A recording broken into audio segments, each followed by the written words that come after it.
இன்றைக்கி நம்ம பார்க்க போகிறது சிக்கன் நக்கட்ஸு. வாங்க இதை எப்படி செய்கிறதுன்னு பார்க்கலாம். டேஸ்ட் ரொம்பவே சூப்பராக இருக்கும். நக்கட்ஸ் பண்ணுறதுக்கு நான் 1/4 கிலோ போன்லெஸ் சிக்கன் எடுத்துருக்கிறேன். அடுத்து ப்ரெட்டு வந்து ஒரு 4 பீஸ் எடுத்துருக்கிறேன். சோயா சாஸ் வந்து 1 ஸ்பூன் எடுத்துருக்கிறேன். மிளகுத்தூள் வந்து ஒரு 1/4 ஸ்பூன் எடுத்துருக்கிறேன். தனி மிளகாத்தூள் 1/2 ஸ்பூன் எடுத்துருக்கிறேன். உப்பு வந்து ஒரு 1/2 ஸ்பூன் எடுத்துருக்கிறேன். ஃபஸ்ட்டு மிக்ஸி ஜாரில் இந்த ப்ரெட்டை வந்து பிச்சு போட்டுக்கலாம். அடுத்து சிக்கன் பீஸ் போடுறேன். அடுத்து சோயா சாஸ், மிளகுத்தூள், உப்பு, மிளகாத்தூள், ஒரு 1/2 ஸ்பூன் இஞ்சி பூண்டு பேஸ்ட்டு போடுறேன். இப்போ இதை வந்து நான் அரைச்சிட்டு வந்துடுறேன். பாருங்கள், இப்போ நான் அரைச்சி எடுத்துகிட்டு வந்துட்டேன். இதில் ஒரு 2 ஸ்பூனுக்கு ஆயில் ஊற்றுறேன். இப்போ இதை நல்லா மிக்ஸ் பண்ணிக்கலாம். ஆயில் போட்டு நல்லா மிக்ஸ் பண்ணியாச்சு.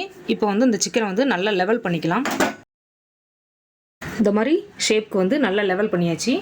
இப்போ வந்து இதை வந்து கட் பண்ணி எடுத்துக்கலாம்.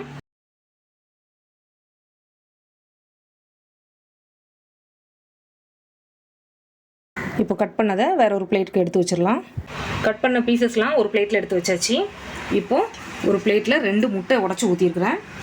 அதில் ஒரு 2 பிஞ்ச் அளவுக்கு உப்பு போடுறேன். கொஞ்சமாக மிளகுத்தூள் போடுறேன். ஒரு 2 ஸ்பூன் அளவுக்கு பால் ஊற்றுறேன். இப்போ இதை வந்து நல்லா மிக்ஸ் பண்ணிக்கலாம். இப்போ ப்ரெட் க்ரம்ஸும் எடுத்து வச்சுருக்கிறேன்.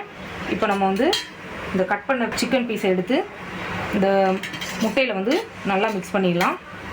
மிக்ஸ் பண்ணிவிட்டு உடனே ப்ரெட் க்ரம்ஸில் போட்டு மிக்ஸ் பண்ணிக்கணும்.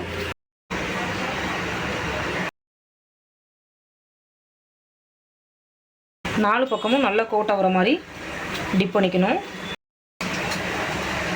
இது மாதிரி எல்லாத்தையும் ரெடி பண்ணி வச்சுக்கலாம். எல்லா சிக்கனையும் இந்த மாதிரி ரெடி பண்ணி எடுத்து வச்சாச்சு. கடாயில் ஆயில் ஹீட் பண்ணிட்டு இருக்கிறேன். ஆயில் வந்து ஹீட் ஆன அப்புறம் இதை போட்டு பொரிச்சு எடுத்துடலாம். ஹீட் ஆயிடுச்சு. இது வந்து நம்ம வந்து ஒரு லோ ஃப்ளேமில் வச்சு தான் இதை ஃப்ரை பண்ணி எடுக்கணும். அப்போ தான் உள்ளெல்லாம் நல்லா வேகும். இப்போ ஒரு 3 நிமிஷம் நல்லா ஃப்ரை ஆகட்டும். அதுக்கப்புறமா கொஞ்சம் திருப்பி போட்டு ஃப்ரை பண்ணிக்கலாம். இப்போ 2 பக்கமும் திருப்பி போட்டு நல்லா ஃப்ரை ஆயிடுச்சு. இப்போ ரெடி ஆயிடுச்சு. நான் இதை எடுத்துடுறேன். இது மாதிரியே எல்லாத்தையும் ஃப்ரை பண்ணி எடுத்துக்கலாம். டேஸ்டான சிக்கன் நக்கட்ஸ் வந்து ரெடி ஆயிடுச்சு.